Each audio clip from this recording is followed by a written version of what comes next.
આજથી આસો સુદ નવરાત્રીનો પ્રારંભ થયો છે અને કહી શકાય છે કે અંબાજી ધામ જે છે મા અંબાનું મૂળ સ્થાન માનવામાં આવે છે। ત્યારે આજે વહેલી સવારથી પ્રથમ નવરાત્રી દિવસે અંબાજી મંદિરમાં ભક્તોનું ભારે ભૂડ ઉમટેલું જોવા મળી રહ્યું છે। આપણે બતાવીશ કે હાલ તમે જે મંદિરમાં જે છે એ ભક્તો મોટી સંખ્યામાં ઉમટેલા જોવા મળી રહ્યા છે અને વહેલી સવારથી અંબાજીના મંદિરમાં ભક્તોની ભારે ભીડ જોવા મળી રહી છે અને ખાસ કરીને આપણે અહીંયા ભક્તો જે છે એ ભક્તો અંબાજી મંદિરે પહોંચતા હોય છે અને પોતાની નવરાત્રીની શરૂઆત કરતા હોય છે। આપણી સાથે પણ માઇક ભક્તિ એમને પૂછવા માંગીશું આજે સવારે દર્શન કરવા છે, પહેલી નવરાત્રી છે, શું કહેશો?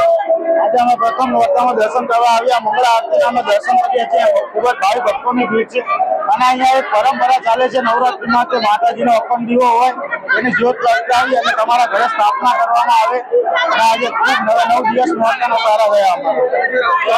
જે રીતે જે ભક્તો કહી રહ્યા છે કે માતાજીની અખંડ જ્યોતિ પોતાની જ્યોત પ્રગટાવી અને પોતાના ઘરે લઈ જાય।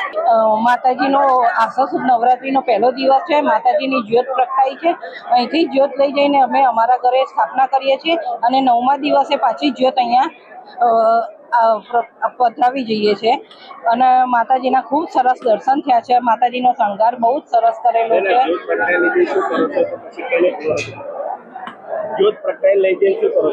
માતાજીની જ્યોત પ્રગટાઈને 9 દિવસ અખંડ દીવો ઘરમાં રાખીએ છીએ। 9 દિવસ નવરાત્રી કરીએ છીએ। 9મા દિવસે પછી માતાજીની જ્યોત અહીંયા પાછી પધરાઈ જઈએ।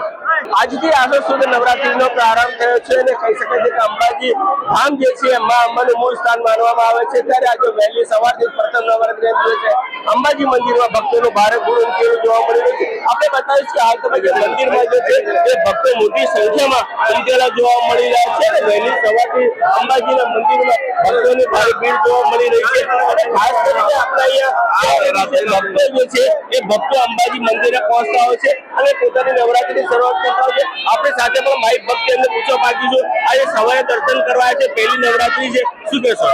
આજે અમે પ્રથમ નોરતામાં દર્શન કરવા આવ્યા। મંગળા આરતીના અમે દર્શન કરીએ છીએ। ખૂબ જ ભાવિ ભક્તોની ભીડ છે અને અહીંયા એક પરંપરા ચાલે છે નવરાત્રીમાં કે માતાજીનો અખંડ દીવો હોય એની જ્યોત પ્રગટાવી અને તમારા ઘરે સ્થાપના કરવામાં આવે અને આજે ખૂબ 9 દિવસ નોરતાનો પ્રારંભ થયા।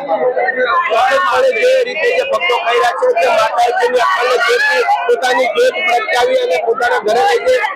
માતાજીનો આસો સુદ નવરાત્રીનો પહેલો દિવસ છે। માતાજીની જ્યોત પ્રગટાઈ છે। અહીંથી જ્યોત લઈ જઈને અમે અમારા ઘરે સ્થાપના કરીએ છીએ અને 9મા દિવસે પાછી જ્યોત અહીંયા પધરાવી જઈએ છીએ અને માતાજીના ખૂબ સરસ દર્શન થયા છે। માતાજીનો શણગાર બહુ જ સરસ કરેલો છે।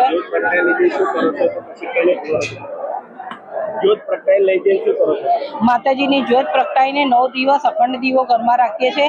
9 દિવસ નવરાત્રી કરીએ છીએ। 9મા દિવસે પછી માતાજીની જ્યોત અહીંયા પાછી પધરાઈ જઈએ।